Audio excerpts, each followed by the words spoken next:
ہوتی ہے تو کچھ کرامات ہو جاتی ہے، کچھ کرامات کرائی جاتی ہے، کچھ کرامات کی جاتی ہے، الگ الگ مرحلے ہر چیز کے پیچھے، مگر ایسی کرامات یہاں پر ہمیں دیکھنے کو ملی ہے۔ سب سے پہلی کرامات میں آپ کو مالک قبلہ حضرت کے بچپن سے لے کر چلوں گا۔ قرآن پاک میں اللہ رب العزت فرماتا ہے یا ایھا الذین آمنوا اتقوا اللہ وابتغوا الیہ الوسیلہ، اے مومن بندو مجھ تک پہنچنے کی خاطر تم وسیلے کی تلاش کرو۔ آج ہم وسیلہ کس کو بناتے ہیں؟ دیکھنے کو ملے گا لوگ قرآن پاک کی آیت کو بھی کبھی کبھار غلط بتا کر بڑھ جاتے ہیں، آگے استغفر اللہ من ذالک۔ انہیں یہ آیت نظر نہیں آتی جو لوگ اس چیز پر انگلی اٹھاتے ہیں کہ تم درگاہ کو کیوں جاتے ہو، کیوں تم جا کے اولیاء سے مانگتے ہو، کیوں تم جا کے ان کے وسیلے سے مانگتے ہو، کیوں تم جا کے ان کے دامنوں کو پکڑتے ہو، کیوں تم پیر پرستی کرتے ہو، کیوں تم پیر پرستی کرتے ہو، کیوں پیر مریدی میں رہتے ہو۔ ہمارے پاس ہمارے جد نے ایسا جواب دیتے ہوئے چلا کہ لوگ دیکھتے رہ گئے۔ مالک قبلہ حضرت جب پیدا ہوئے، پیدا ہونے کے کچھ دن بعد دادا پیر اس دنیا سے پردہ ہو گئے۔ اس کے بعد دیکھنے کو کیا ملا؟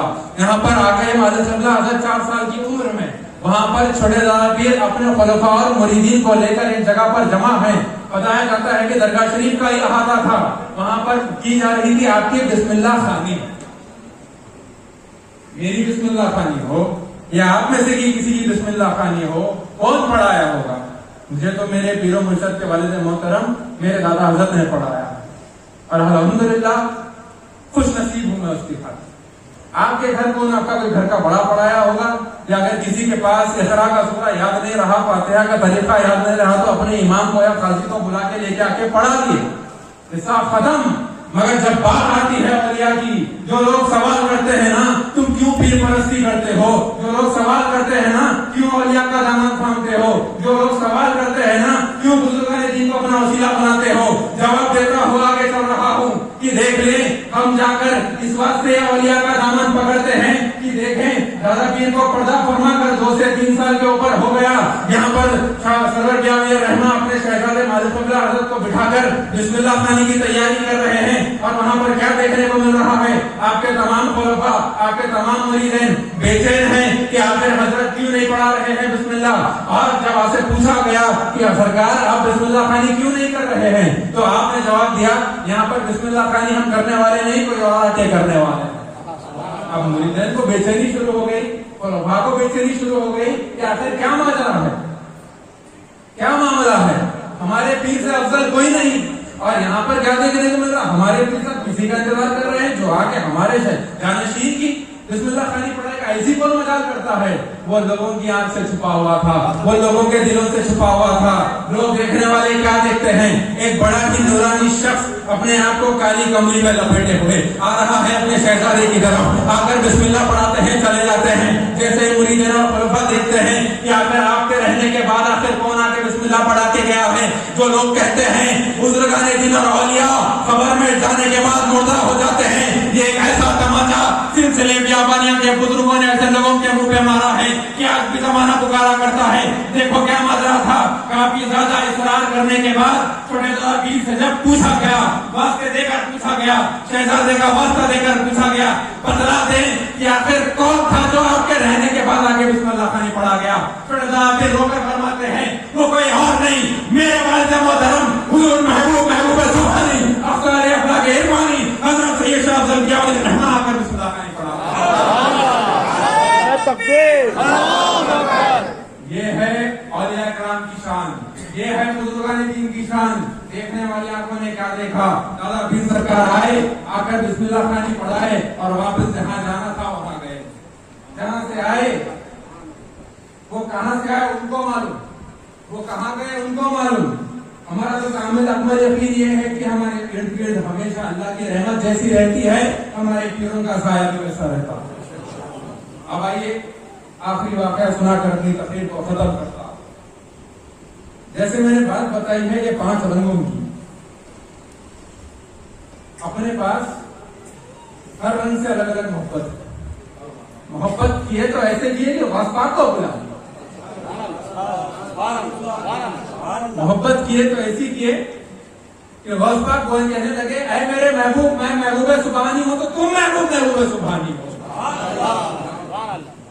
غوث غوث اعظم سے ویسی محبت, تمام اولیاء سے الگ الگ محبت. ہمیں جب بات آئی اپنے گھر کی, جس کو ہم ہندوستان کہتے ہیں, سارا زمانہ جانتا ہے کہ ہند کا راجا کون ہے, خواجہ کے سوائے کوئی اور نہیں. جب بات آئی یہاں پر تو دو لوگ جو مالک قبلہ حضرت کا بچپن دیکھ کر, اور وہ دو لوگ نامپلی کے رہنے والے تھے, وہ لوگ نے ارادہ کیا کہ آ کر چھوٹے دادا پیر کے مرید ہو جاتے ہیں. مگر ارادے میں کیا دیری ہو گئی نہ معلوم, پہنچنے میں دیری ہو گئی نہ معلوم, چھوٹے دادا پیر دنیا سے پردہ فرما. پھر کیا ہوا, تکبرانہ غرور, مالک قبلہ تو ہمارے سامنے کے بچے ہیں, اب ہم ان کے مرید کیسا ہونا, اپنے آپ کو ایسا محسوس کرنے لگے. پھر اس کے بعد نکلے, اب انہوں نکل کے محبوب الہی پہنچ گئے, وہ دو دوستہ نکل کے صابر پاک پہنچ گئے, پورا حیدرآباد چھاننا لیے. کس واسطے پھر رہے, ایک سچا کامل اکمل پیر بنا, ایک اکمل پیر کی تلاش میں, ایک کامل مرشد کی تلاش میں, گلی گلی گلی گلی بھٹک کر آخر میں جا پہنچے خواجہ کے دربار میں اجمیر شریف. جیسے ہی پہنچنا تھا, ٹھہر کے ہاتھ اٹھا کر معروضہ اٹھائے اور کہنے لگے کہ سرکار آج ہم آپ کے دربار میں حاضر ہیں, سارا ہندوستان کا چکر کاٹ کاٹ کر ہم آپ کے پاس حاضر ہو گئے ہیں.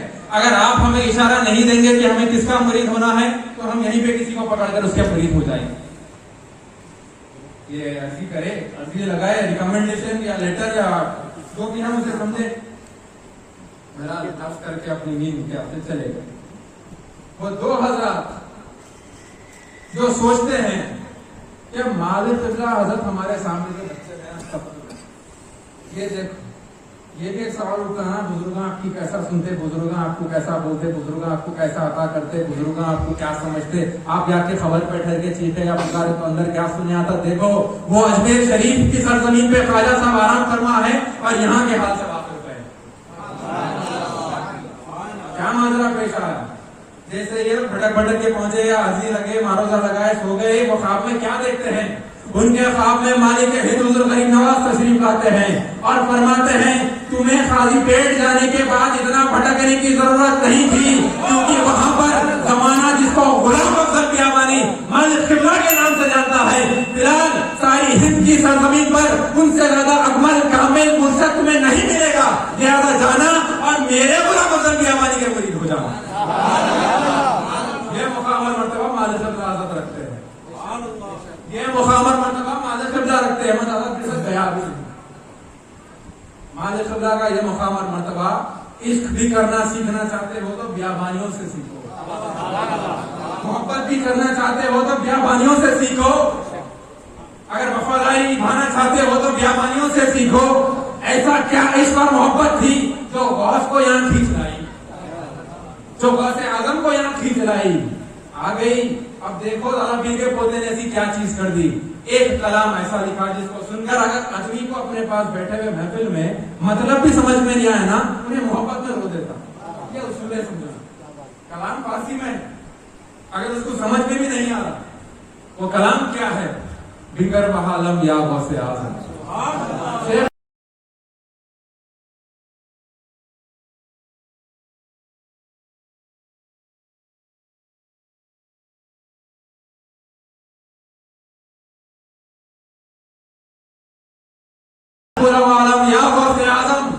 تو محی الدین ممتاز کونی احمد گمانم یا غوث اعظم. پھر آگے آپ فرماتے ہیں نظر تراہم برحال افضل, نظر تراہم برحال افضل قربان دائم یا غوث اعظم. یہ کلام بھی لکھا گیا. آج کل بریک اپ کے شاعریاں لکھ دے رہے ہیں, آج کل غزلاں لکھ دے رہے ہیں, گانے لکھ دے رہے ہیں, قوالیاں بھی لکھ دے رہے ہیں, ہر چیز لکھی جا رہی. مگر جو سب سے گہرے عشق میں لکھی گئی اسی چیز جو دو جگہ قبول ہوئی, ایک غوث پاک کے دربار میں قبول ہوئی اور یہاں دادا پیر لے کے جا کے وہ کلام کو وہاں پر ایسا قبول کروائے کہ آج بھی غوث پاک کے دربار میں قاضی بیٹ کے ایک شہزادے کے لکھا ہوا کلام وہاں پر روزانہ پیش ہوتا ہے. غوث پاک کا دربار ہے, آپ کی مرضی کے بنا پتا بھی نہیں ہل سکتا. وہ غوث پاک ہے. بزرگان دین فرماتے ہیں چوں محمد درمیان انبیاء غوث اعظم درمیان اولیاء.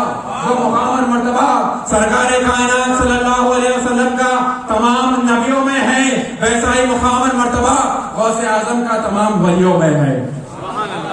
اسی کے ساتھ میں اپنی تقریر کو ختم کرتا ہوں کہ آج ہم جس کی محفل میں بیٹھے ہیں، جب ان کی بسم اللہ خوانی میں دادا پیر تشریف لاتے ہیں، کیا ان کے شہزادے کے زندگی میں وہ نہیں آئے؟ تو لہٰذا اپنے دلوں کو صاف کر کر، آنکھوں کو روحانی بنا کر، آنکھوں کو نورانی بنا کر بیٹھنے کی کوشش کریں۔ ان اللہ و ملائکتہ یصلون علی النبی یا ایھا الذین آمنوا صلوا علیہ وسلموا تسلیما۔ اللهم صل علی سیدنا مولانا محمد سابقا نورہ وآخرا ظہورہ ورحمۃ للعالمین وجودہ وعلی آلہ وصحبہ وبارک۔